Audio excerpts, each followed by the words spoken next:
अगर आपको पूछा जाए कि आप इनमें से क्या चूज करना चाहोगे, एक खूबसूरत बंगला या $3 बिलियन, फ्रीडम या अच्छी रेपुटेशन, क्या आपको लगता है कि आपने लाइफ में काफी पैसा कमा लिया है? क्या आप जानना चाहते हैं कि $84.50 बिलियन कैसे कमाया जाए?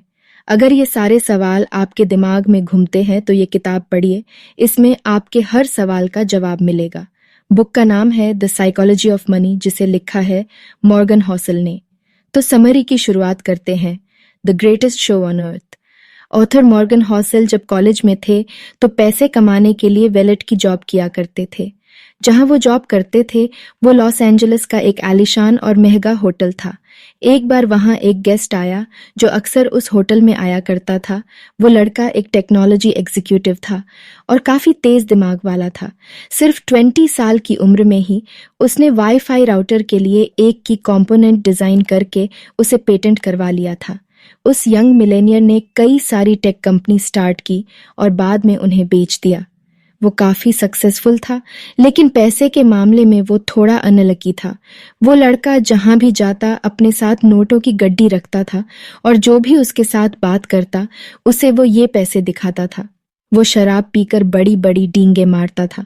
एक दिन उस आदमी ने गाड़ी पार्क करने वाले गार्ड को बुलाया और उसे कुछ नोट देकर पास वाली दुकान में जाने का ऑर्डर दिया। गार्ड को नोट के बदले दुकान वाले ने कई $1000 सोने के सिक्के दिए। तो उस यंग टेक्नीशियन ने उन गोल्ड कॉइन्स का क्या किया होगा? उसने वो कॉइन्स समुद्र में फेंक दिए। उसने अपने दोस्तों को भी बुला लिया और सबने मिलकर वो कॉइन्स समुद्र में ऐसे फेंक दिए जैसे कोई तालाब में पत्थर फेंकता है। उसके कुछ दिनों बाद एक दिन वो यंग मिलेनियर गलती से होटल के लैंप से टकरा गया। मैनेजर ने उसे कहा कि लैंप की कीमत $500 है, तो उस आदमी ने तमाशा खड़ा कर दिया।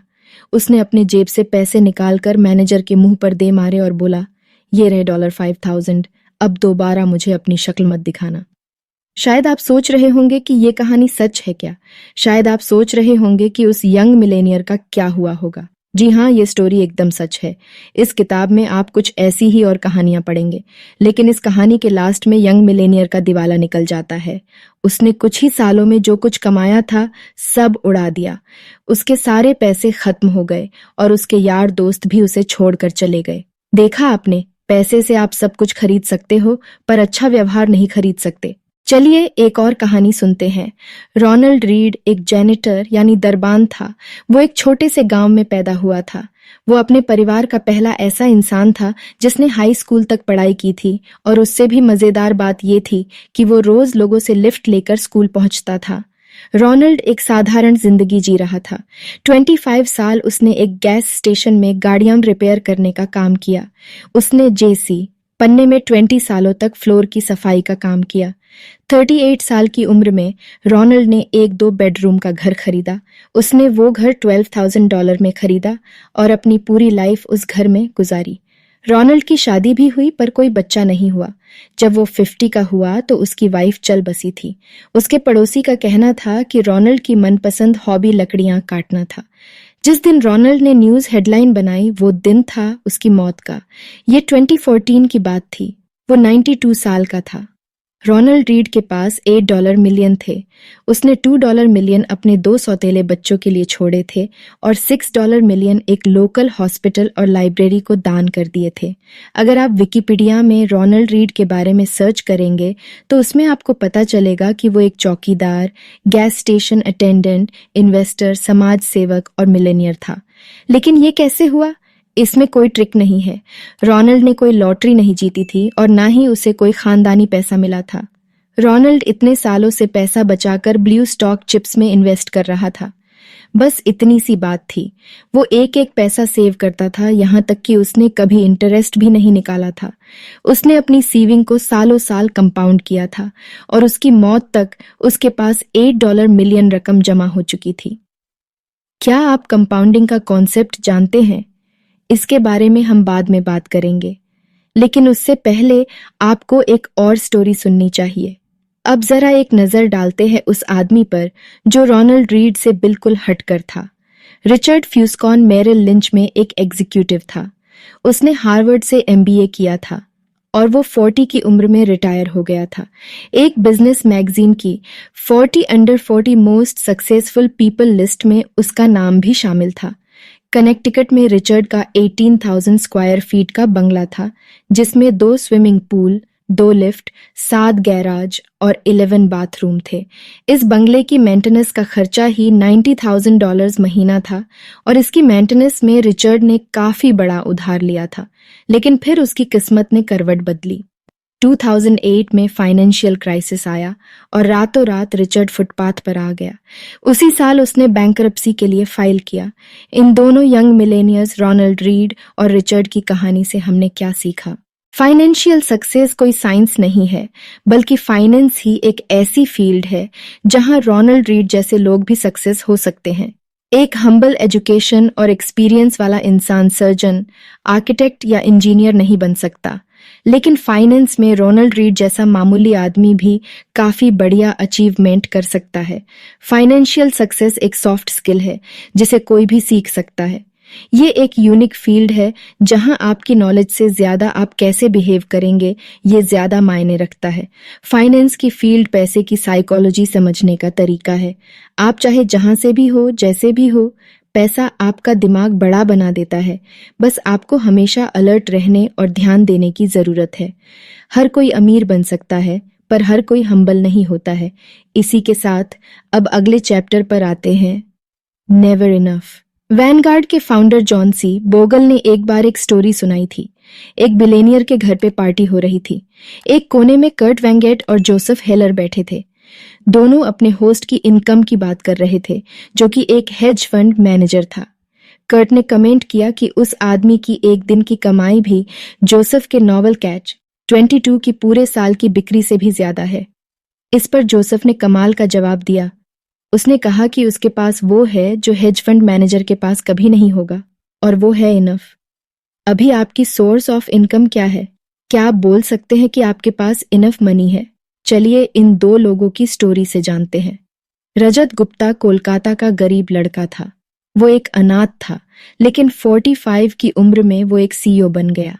रजत दुनिया की जानी मानी कंसल्टिंग फर्म में से एक मैकिन्सी के सीईओ थे। साल 2007 में जब वो कंपनी से रिटायर हुए, तो उसके बाद उन्हें United Nations and the world economic forum में एक बड़ी इंपॉर्टेंट पोजीशन मिली। रजत 5 अलग अलग कंपनी के बोर्ड ऑफ डायरेक्टर भी थे। कोलकाता की झुग्गी झोपड़ियों से निकलकर उन्होंने सबसे अमीर बिजनेसमैन बनकर दिखाया। 2008 में रजत गुप्ता की वर्थ $100 मिलियन हो चुकी थी, लेकिन वो अपने पैसे से कभी भी सेटिस्फाइड नहीं हुए। वो एक सेटा मिलेनियर बन चुके थे, तो अब उन्हें एक बिलेनियर बनना था। वो उस सर्कल में आना चाहते थे।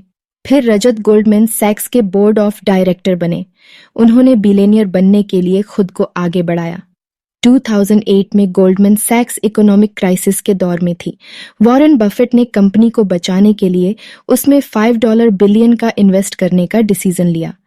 एक बोर्ड मेंबर होने के नाते रजत गुप्ता को ये बात पब्लिक से पहले पता चल गई थी। वॉरेन की फंडिंग से बेशक कंपनी के स्टॉक ऊपर जाने के चांस थे। बोर्ड मीटिंग कॉल के 16 सेकंड बाद रजत ने एक हेज फंड मैनेजर राज राजारत्नम को कॉल किया। ये कॉल कभी रिकॉर्ड नहीं हुई थी, पर राज ने तुरंत ही गोल्डमैन के 175,000 शेयर खरीद लिए। कई घंटों बाद वॉरेन की डील की खबर पब्लिक तक पहुंची।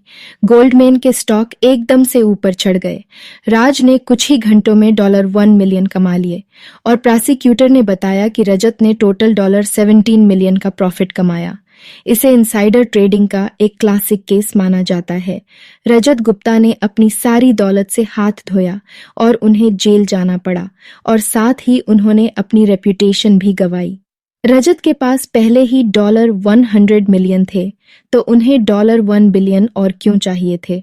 उनके पास पहले से ही धन दौलत, फेम, पावर और फ्रीडम थी, लेकिन लालच में आकर उन्होंने सब कुछ गंवा दिया, क्योंकि रजत गुप्ता के पास इनफ का सेंस नहीं था।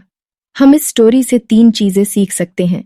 लेसन 1, सबसे मुश्किल फाइनेंशियल स्किल है और ज्यादा दौलत जमा करने से खुद को रोकना। ज्यादा पावर, ज्यादा फेम और ज्यादा पैसे का लालच सेटिस्फेक्शन से ज्यादा एम्बिशन को बढ़ावा देता है। इस पॉइंट पर आकर जब आप आगे नहीं बढ़ते, तो आपको लगता है जैसे आप पीछे जा रहे हो। और फिर आगे बढ़ने के लिए आप बड़े से बड़ा रिस्क लेते हो। मॉडर्न कैपिटलिज्म दो चीजों में बहुत अच्छा है। दौलत के साथ साथ आप लालची भी होते जाते हो। इंसान अपनी हद भूल जाता है, उसे समझ नहीं आता कि कहाँ पर रुकना है। लेसन नंबर 2, सोशल कंपैरिजन यानी दूसरों से तुलना एक प्रॉब्लम बन जाती है।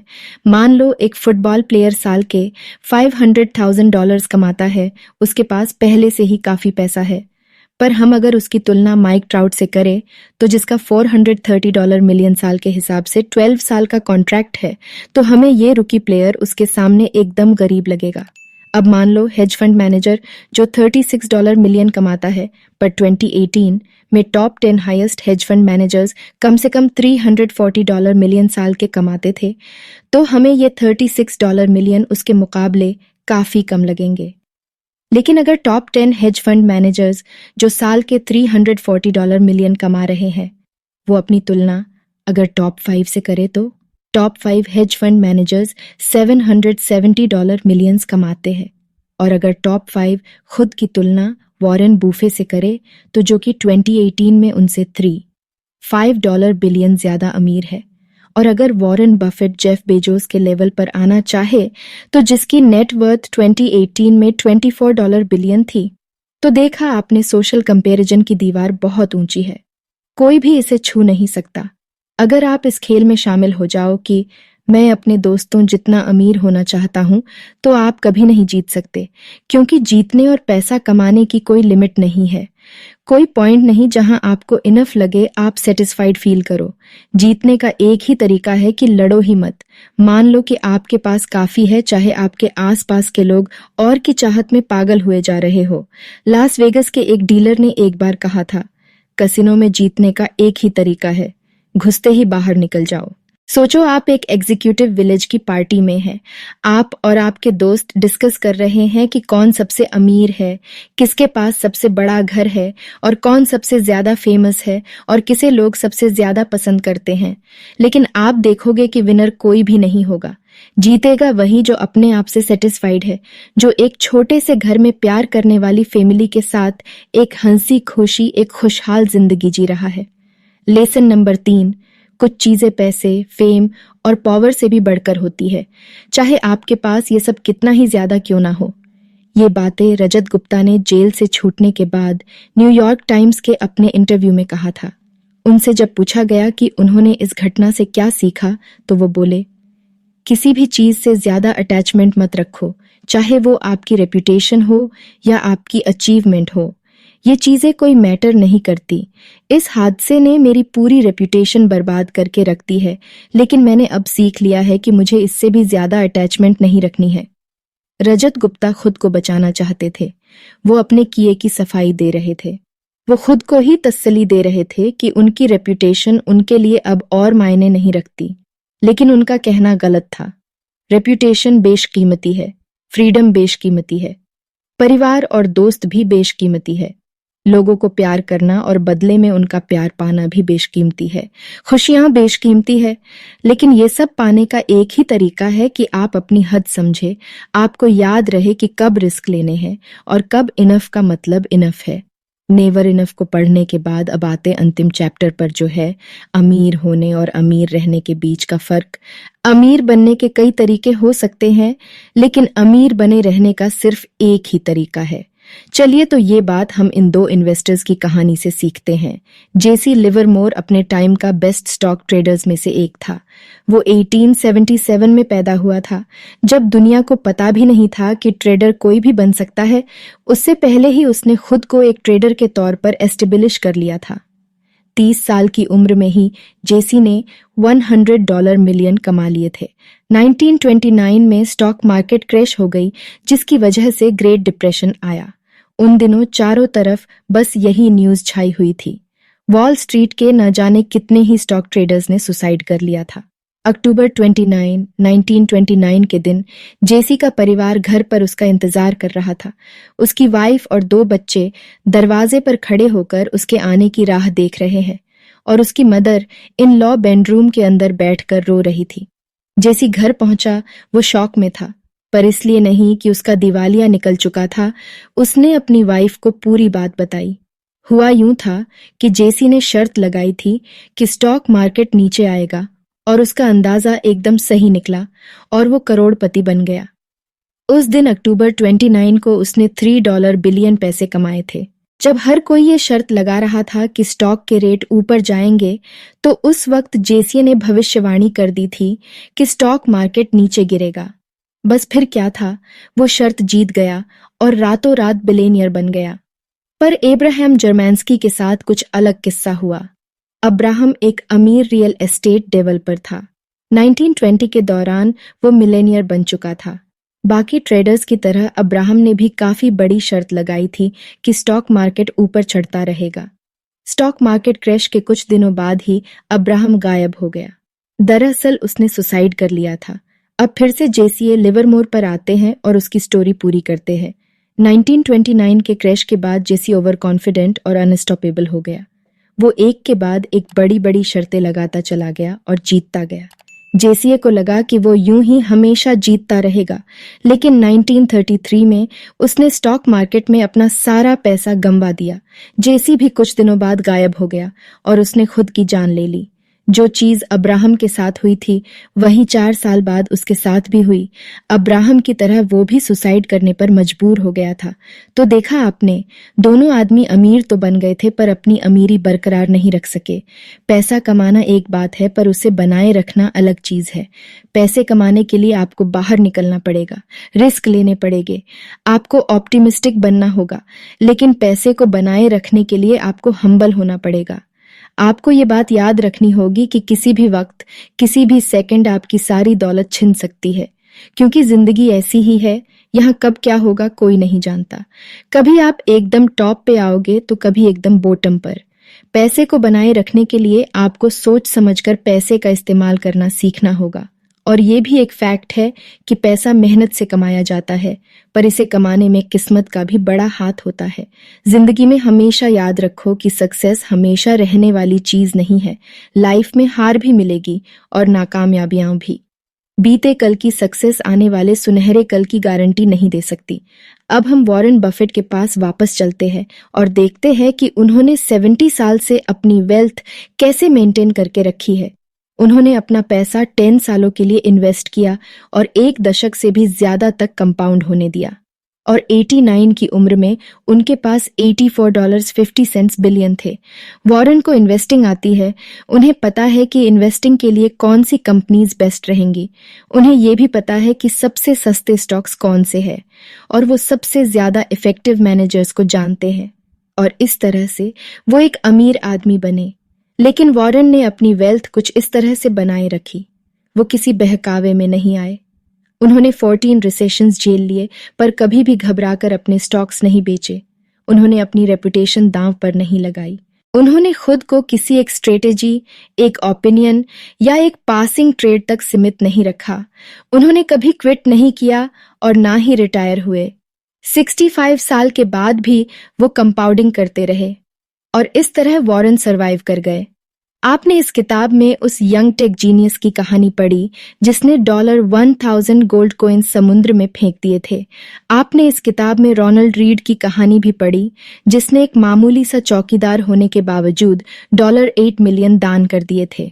आपने हार्वर्ड MBA ग्रेजुएट और रियल एस्टेट इन्वेस्टर रिचर्ड फ्यूस्कोन के बारे में भी पढ़ा जिसने 2008 के क्राइसिस में सब कुछ गंवा दिया था।